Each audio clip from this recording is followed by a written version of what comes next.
Today I'm working on the drum brakes on the 1981 Volkswagen Rabbit Diesel. It's a pretty fun car so far.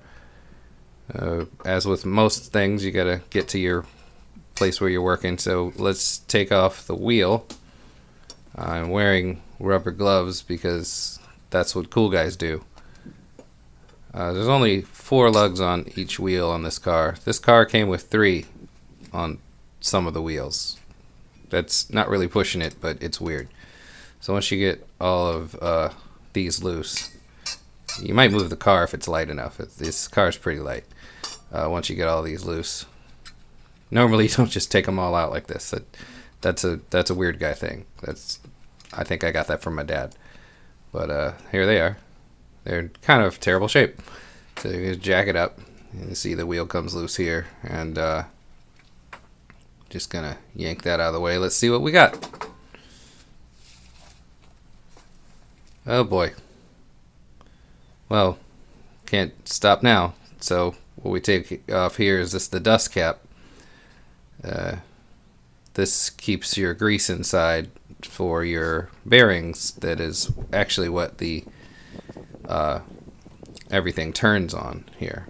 I'll just pop that off, and you can see you get to hammer things and take this main bolt off here.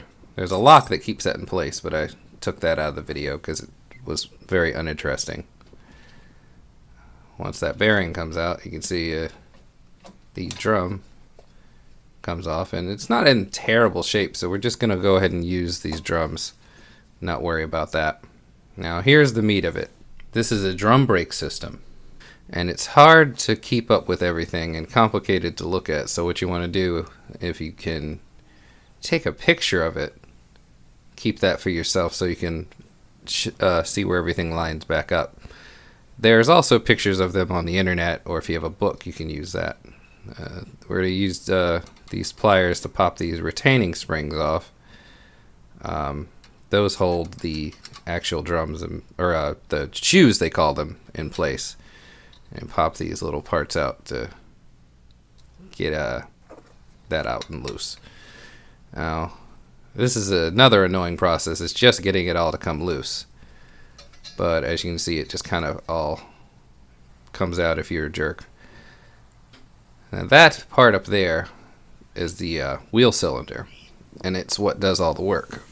We're gonna go ahead and take the old one out because it's probably used up. What they do is they kind of push out like it's a hydraulic system, and they just push to either side and make the brakes work. We're wiping everything down and getting the dust and everything out of the way. And this is just your general brake cleaner that we're going to use to try to kind of get some of that grime and dust from the shoes out of there.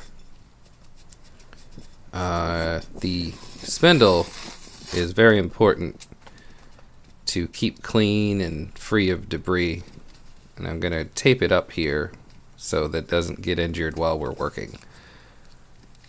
Well, any more injured, because it is like a 35-year-old car. 38, I think. That's probably nice and decent. And while we got it open, let's just use this spray paint. Just give us more of a nice place to work. Looks nicer when looks like you cleaned everything up. If you've ever cleaned your room, you know that if you get the carpet nice first, I don't know, it seems good. That's our new wheel cylinder put into place, and you guys didn't see where I took the emergency brake cable off. Just slip these in here. No, that's annoying. No, it's done. I did it. That was a very annoying process that took a long time, but what we do now is just grease these up. Each one of these surfaces slides against each other. Let's just say that I didn't need my dad's help this time, and I did a good job. You see all the new retainers in there and the new looking springs, and I actually gave the rotor a little spray too. We'll slide that into place and slip the bearing back in, greased up a little bit better than it was. Then at some point I think, yeah, that's the little washer that goes in front of that. And then a nut goes right here.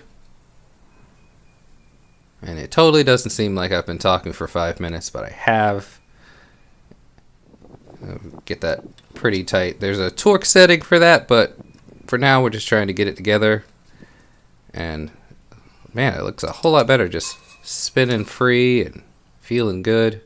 And put the dust cap back on, and there you go. You know about as much as I know, or less.